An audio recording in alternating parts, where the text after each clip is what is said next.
Imaginez des vents de tempête qui hurlent, une odeur absolument immonde et des cris perçants qui déchirent le ciel. Non, ce n'est pas juste un orage, c'est le signe que les harpies approchent, l'une des créatures les plus terrifiantes, mais aussi les plus fascinantes de toute la mythologie grecque. Le mot harpie, on l'a tous déjà entendu ou même utilisé. Souvent, c'est pour parler d'une femme qu'on juge méchante ou agressive.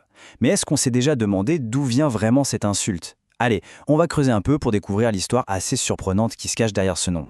Oui, parce que l'image qu'on en a aujourd'hui, c'est une version très simplifiée. Le mythe original, lui, nous parle de divinité, de justice divine, de prophéties étranges et surtout d'une transformation radicale, comment on passe de la beauté à la monstruosité. Alors, pour bien commencer, qui sont-elles vraiment? D'où est-ce qu'elles sortent, ces créatures? Ce qui est super intéressant, c'est de regarder leur arbre généalogique. Ce ne sont pas de simples monstres sortis de nulle part. Non, ce sont des demi-déesses, filles du dieu de la mer Taumas et d'une océanide, Électre. Rien que leur nom, Aello, Ocypète, Selaeno, nous disent tout. Elles sont, littéralement, la personnification des vents violents, des tempêtes soudaines. Mais attention, leur apparence n'a pas toujours été celle d'un monstre. Et c'est là que leur histoire devient vraiment fascinante. Au tout début, dans les plus vieux récits, comme chez Hésiode, les harpies étaient décrites comme de belles jeunes femmes avec des ailes. Une image presque poétique. Mais avec le temps, leur portrait s'est complètement assombri. Elles sont devenues ces créatures hybrides horribles, mi-femmes, mi-oiseaux de proie, avec des griffes acérées et, pour couronner le tout, une odeur pestilentielle.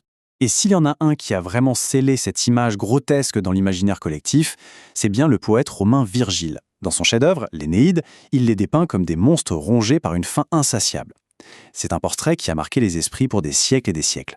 Il faut dire que cette peur des créatures mi-humaines, mi-animales, ce n'était pas juste un truc de grec. L'image qu'on voit ici, c'est le démon mésopotamien Pazuzu. Un peu comme les harpies, il incarne la terreur qui vient du ciel. Ça nous montre bien que cette angoisse était très répandue dans le monde antique. D'accord, donc on a des créatures divines qui sont devenues monstrueuses. Mais elles servaient à quoi, au juste? Étaient-elles simplement des forces du chaos? Pas du tout. Elles avaient une mission très précise. Et voilà le point crucial. Elles n'agissaient pas pour leur propre compte. C'étaient les agents du châtiment divin. On les surnommait même les chiennes de Zeus. Quand un mortel allait trop loin, que ce soit par orgueil ou par trahison, c'est elles que les dieux envoyaient pour remettre de l'ordre, souvent de manière assez brutale. L'exemple le plus connu de leur travail, c'est sans doute le mythe du roi Phinée. Pour le punir d'avoir balancé les secrets des dieux, il a été maudit. Chaque fois qu'il essayait de manger, hop, les harpies débarquaient, piquaient sa nourriture et laissaient une puanteur insupportable. Un tourment sans fin, enfin jusqu'à ce que Jason et les Argonautes passent par là et les chassent vers des îles lointaines. Mais leur histoire ne s'arrête pas là. Des années plus tard, leur chemin va croiser celui d'un autre grand héros. Et de cette rencontre va naître l'une des prophéties les plus bizarres de toute la mythologie.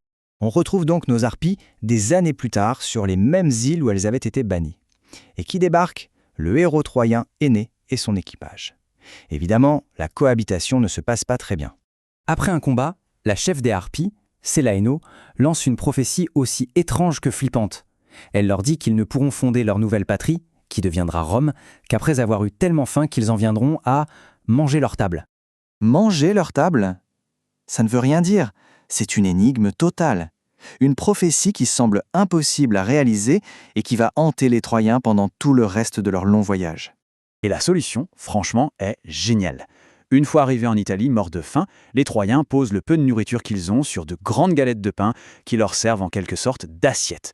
Une fois le dessus terminé, ils dévorent les galettes. Et là, révélation.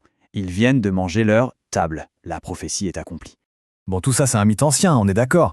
Mais son héritage, lui, est bien vivant aujourd'hui. L'influence de la harpie se retrouve un peu partout, dans des domaines très différents. Ça va de la simple insulte qu'on connaît tous, à la zoologie, en passant par des réinterprétations modernes. Leurs figures continuent de nous parler. Concrètement, ça donne des choses assez étonnantes. Par exemple, la harpie féroce, un aigle absolument majestueux et redoutable, porte leur nom. On trouve même une figure de harpie sur les armoiries du Liechtenstein. Et plus récemment, certains courants féministes se sont réappropriés le mot pour le transformer d'une insulte misogyne en un symbole de puissance féminine qui refuse de se soumettre. Alors, au final, c'était qui les harpies? Des monstres abominables, des messagères de la justice divine, ou peut-être la personnification de forces de la nature que les anciens essayaient simplement de comprendre? Leur histoire nous montre bien qu'un mythe ce n'est jamais tout noir ou tout blanc, et que derrière chaque monstre se cache souvent une part de notre propre humanité.